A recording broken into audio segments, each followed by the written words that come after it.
It's 3:47 a.m. You're counting ceiling tiles. You're counting sheep. You've even tried solving math problems. But your eyes feel like they've been glued open. And the worst part? You have to go to work in 5 hours. Now, what if I told you that 1 in 3 people worldwide is suffering the same torment as you? And even more frightening, chronic sleep disorder is far more than just feeling tired. It can increase your heart attack risk by 45%, pave the way for Alzheimer's disease, and even weaken your immune system so much that a simple flu could become deadly for you. Today, we're going to talk about the silent killer, insomnia. And if you watch this video to the end, you might gain information that will change your life. I'm Dr. Sarah Mitchell, and today I'm going to tell you truths about sleep disorders that even doctors sometimes hesitate to mention. First, let me say this: sleep is not a luxury, it's a vital necessity. But in the modern world, sleeping seems to be portrayed as a weakness. Have you heard those ridiculous statements like successful people sleep 4 hours? Well, did you know that most people who make these statements either have heart disease or are struggling with serious health problems in their 50s? Yes, there's no such thing as catching up on sleep debt. Every sleepless night tears a piece from your brain. So what is sleep disorder? Insomnia, or sleep disorder, is the continuation of complaints about inability to fall asleep, inability to maintain sleep, or waking up too early for at least 3 nights a week and for at least 3 months. If you're saying, "Oh doctor, I sometimes can't sleep too," relax. One-time sleep problems are not insomnia. Insomnia is a chronic problem that takes over your life, reduces your daytime performance, and upsets your mood. And let's look at the statistics. According to the World Health Organization, approximately 2.5 billion people worldwide suffer from chronic sleep disorders. In the United States, approximately 30 to 40% of the population experiences sleep problems. And this rate is nearly 1.4 times higher in women than in men. Why? Hormonal changes, pregnancy, menopause. Oh, and there's social pressure too, but let's not get into that now, or the video will be 2 hours long. What are the causes of sleep disorder? The causes of sleep disorders are so varied that sometimes you need to be a detective. Now let's categorize them. 1. Psychological causes. Stress, anxiety, and depression are the biggest triggers of insomnia. How can you sleep when your brain is constantly in fight or flight mode? Evolutionarily, it doesn't make sense to sleep in danger, right? So your brain is still acting like a caveman. That's why you're tossing and turning in bed until morning, thinking about that little mistake you made during that presentation. 2. Medical conditions. Chronic pain, asthma, COPD, gastroesophageal reflux, stomach acid backing up into the throat, hypothyroidism, Parkinson's disease, Alzheimer's. The list goes on and on. Sleep disorders are especially common in the elderly because there are usually multiple health problems together. 3. Medications and substances. Caffeine. That beloved coffee. The effect of coffee you drink at 8 a.m. can still continue at 8 p.m. Caffeine has a half-life of 5 to 6 hours, meaning it stays in your body for hours. And then there's alcohol. If you believe the myth that alcohol helps you sleep, you're very wrong. Alcohol can knock you out, but it prevents you from getting quality REM sleep. Even if you're not awake, your brain isn't really resting. Some medications also cause sleep disorders: beta blockers, corticosteroids, some antidepressants, bronchodilators. 4. Lifestyle and environmental factors. Irregular sleep hours, shift work, jet lag, bedroom too hot or too bright, noise. Your brain has an internal clock. We call it the circadian rhythm. If you constantly reset this clock, your brain gets confused. It asks, is it time to sleep now, or playtime? 5. Screen exposure. Blue light. Your phone, your tablet, your computer. They all suppress the melatonin hormone.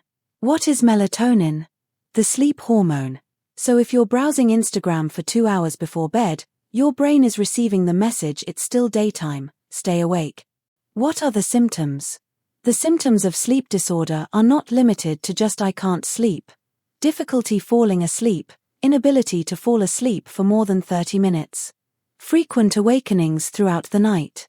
waking up too early and inability to fall back asleep, daytime fatigue and lethargy, concentration disorder and memory problems, irritability, anxiety, depressive mood, headache, especially tension-type headaches, digestive system problems, social and occupational dysfunction. And let me tell you something interesting. Obesity risk is 55% higher in people with chronic sleep disorders, because when you don't sleep, ghrelin hormone, hunger hormone, increases and leptin hormone, satiety hormone, decreases. So there's a scientific explanation for going to the kitchen at 2 a.m. and emptying the refrigerator. Prevalence worldwide and mortality rate. According to the American Academy of Sleep Medicine, approximately 30 to 35% of adults experience insomnia symptoms. 10 to 15% of these have chronic insomnia. In Europe, 3 out of every 10 people complain of sleep disorders. As for mortality rate, you don't die directly from insomnia, but its indirect effects are deadly.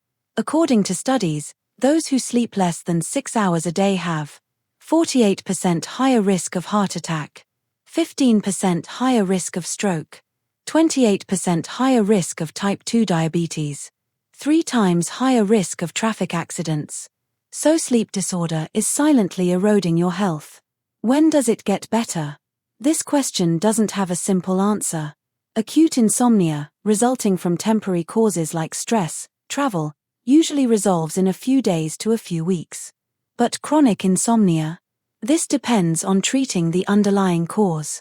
If there's depression, anxiety, or a chronic disease, sleep disorder will continue without treating these. However, on average, significant improvement can be seen within 6 to 8 weeks with effective treatments like cognitive behavioral therapy, CBT-I. With medication treatments, the effect is faster, but there's a risk of addiction in the long term. Medications used and their ingredients. Now let's get to medications. Sleep medications mostly have a bad reputation, and rightfully so, because many sleep medications are addictive and don't provide a real solution. But still, let's see the main drug groups used in treatment. 1. Benzodiazepines. Examples: diazepam, lorazepam, temazepam. How does it work? Calms the brain by activating GABA receptors. Problem: addictive, tolerance develops, causes daytime drowsiness. Long-term use increases risk of memory problems and Alzheimer's. 2. Non-benzodiazepine hypnotics, Z drugs. Examples: zolpidem, Ambien, zopiclone. How does it work? Similar to benzodiazepines, but has a more selective effect. Problem: still risk of addiction. Also can sometimes cause strange side effects like sleepwalking. Yes, some people have driven cars, eaten food while asleep. 3. Melatonin. Natural sleep hormone. How does it work? Regulates circadian rhythm. Problem: almost none. Not addictive. However, at very high doses can cause headache, dizziness. 4. Antidepressants, with sedative effect. Examples: trazodone, mirtazapine. How does it work? Affects serotonin and histamine receptors, has sedative effect. Problem: weight gain, dry mouth, daytime drowsiness. 5. Antihistamines. Examples: diphenhydramine, Benadryl. How does it work? Blocks histamine receptors, causes drowsiness.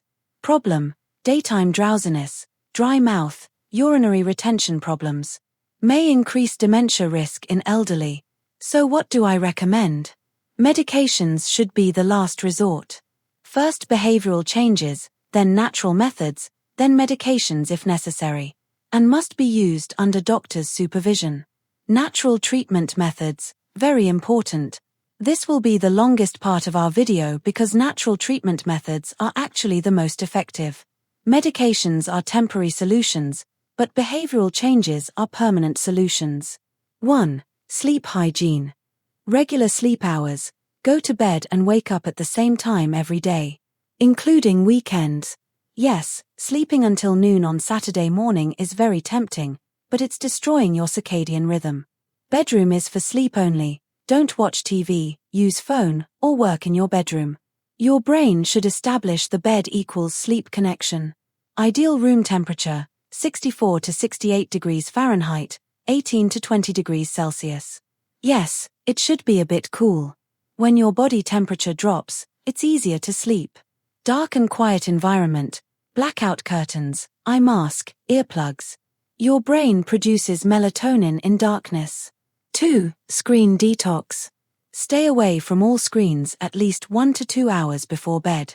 If you must use your phone, turn on the blue light filter. 3. Relaxing activities. Hot shower raises your body temperature, then drops quickly. This makes sleeping easier. Meditation and deep breathing exercises activates the parasympathetic nervous system, calms the brain. Light yoga, especially restorative yoga positions. Reading books, but not e-books, real books. 5. Herbal teas. Chamomile tea contains apigenin, calms the brain. Lavender tea, anxiety reducing.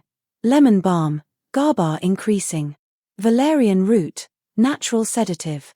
But be careful, it can have the opposite effect in some people. 6. Aromatherapy. Lavender oil, bergamot oil. Drop a few drops on your pillow. Scent molecules go directly to the limbic system, providing emotional calm. 7. Cognitive behavioral therapy, CBT-I. Gold standard treatment. With a therapist, you change your negative thought patterns about sleep. Instead of if I can't sleep, tomorrow will be terrible, you learn to think if I can't sleep, I'll still survive tomorrow. Stress decreases, sleep improves. 8. Sleep restriction therapy. Strange, but it works. You're shortening the time you spend in bed. For example, if you're lying in bed for 8 hours a day and sleeping 4 hours, you're reducing the time you'll spend in bed to 5 hours. This way your sleep debt increases and it becomes easier to fall asleep. Then you gradually extend the time. History. Sleep disorder is as old as history. In ancient Greece, Hippocrates associated sleep disorders with melancholy. Roman Dr. Galen explained insomnia as humoral imbalance. Of course, these are all nonsense, but at least people were aware of sleep problems. In the 19th century, barbiturates were developed and began to be used as sleeping pills. But they were very dangerous, overdose easily led to death. In the 1960s, benzodiazepines were developed, safer but still addictive. In the 1990s, sleep medicine was recognized as a separate field. Technologies like polysomnography, sleep test, were developed. Now we can study sleep scientifically. Famous patients. Many famous people suffer from sleep disorders. Vincent van Gogh, chronic insomnia and bipolar disorder. Mariah Carey stated that constantly staying sleepless to maintain her success increased her depression. Lady Gaga, fibromyalgia and insomnia. Elon Musk says he works 120 hours a week, sleeps 6 hours a day. However, this is not sustainable and is damaging his health. Those who discovered the treatment. The father of sleep medicine is Nathaniel Kleitman. He established the first sleep laboratory in 1939 and discovered REM sleep. There's also Eugene Aserinsky and William Dement, scientists who described REM sleep. The founders of cognitive behavioral therapy, CBT-I, are Arthur Spielman and Charles Morin. Things that should never be done during the illness. Forcing yourself to sleep. Thinking I must sleep, increases stress. If you've been lying in bed for 20 minutes and can't sleep, get up, do a light activity. Long naps during the day, daytime sleep longer than 30 minutes disrupts nighttime sleep. Coffee, nicotine, alcohol, especially in the evenings. Heavy exercise. Don't do heavy exercise 3 to 4 hours before bed. Screen use, phone, tablet, TV before bed. Becoming dependent on sleeping pills. Don't use sleeping pills regularly without a doctor's prescription. Things that must be done during the illness. Create a sleep routine. Apply the same ritual every night. Shower, book, meditation. Get sunlight. Get at least 30 minutes of sunlight during the day. Circadian rhythm is regulated by sunlight. Keep a diary. Which days did you sleep well? Which days did you sleep poorly? What did you do? Seeing patterns will help you. Get professional help. If you've been suffering from insomnia for more than 3 months, definitely see a doctor. Things to do after the illness ends. Even if your sleep disorder improves, continue your good sleep habits. Because insomnia is a condition that can recur. It can reappear especially during stressful periods. That's why make sleep hygiene your lifestyle. Effects on blood values. Chronic sleep disorder affects blood values. Cortisol, stress hormone, high. When you don't sleep, your body is constantly in stress mode. Insulin resistance, blood sugar control is impaired, diabetes risk increases. Inflammation markers high, inflammatory markers like CRP, Illinois 6 increase. This increases heart disease risk. Leptin low, ghrelin high, hunger sensation increases, weight gain risk rises. Thyroid hormones, TSH levels can be affected. Conclusion. Sleep is life's most precious gift. But we neglect it too often in the modern world. If you're saying this is me while watching this video, please take action. There's no such thing as paying off sleep debt.